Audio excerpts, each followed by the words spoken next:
কুমিল্লার বুড়িচং ইছাপুরায় উপজেলার বিএনপি ও অঙ্গ সংগঠনের আয়োজনে কর্মী সমাবেশ অনুষ্ঠিত হয়েছে।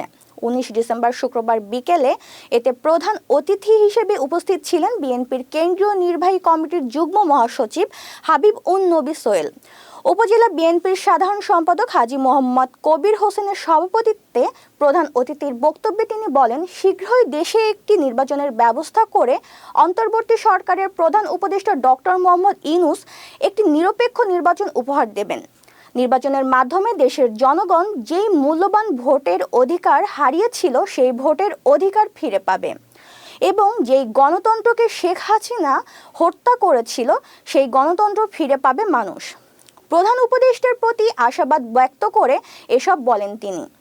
এছাড়াও এতে প্রধান বক্তা হিসেবে বক্তব্য রাখেন বিএনপির জাতীয় নির্বাহী কমিটির সাংগঠনিক সম্পাদক কুমিল্লা বিভাগের অধ্যক্ষ সেলিম ভূঁইয়া।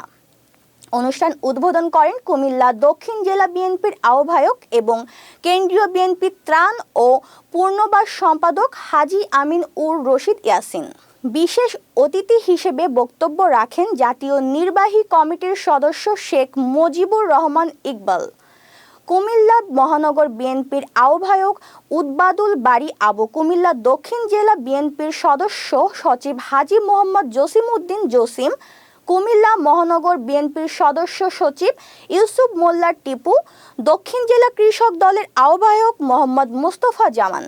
শুভেচ্ছা ও স্বাগত বক্তব্য রাখেন আমেরিকার সিটি বিএনপির সাবেক সাধারণ সম্পাদক এবং উপজেলা বিএনপির উপদেষ্টা মোহাম্মদ জাহাঙ্গীর হোসেন ভূঁইয়া। দুঃখজনক হলো সত্যি যে বিচার ব্যবস্থা যে গতিতে যাওয়া উচিত ছিল, সরকার অবৈধ, সরকার ক্ষমতায় থাকতে চায়, কিন্তু বিচার বিভাগ তার সাথে এক হবে কেন? কিন্তু দুঃখজনক হলো সত্যি যে ডিক্টেটর শেখ হাসিনা বিচার বিভাগকেও তার মতো করে সাজিয়ে নিয়েছিলেন এবং যার কারণে আমরা সেই বিচার বিভাগ থেকে আমরা জনগণের প্রত্যাশিত অনেক রায়ই আমরা পাইনি। এটি ছিল তার মধ্যে একটি।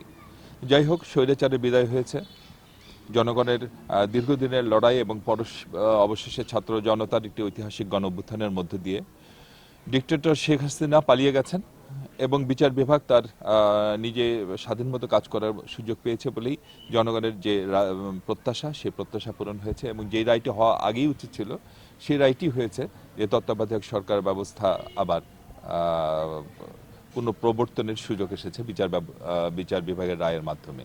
তো এতে আমরা সত্যি আনন্দিত। এটি জনগণের প্রত্যাশার পূরণ হয়েছে, জনগণের স্বপ্ন পূরণের একটি সুযোগ এসেছে।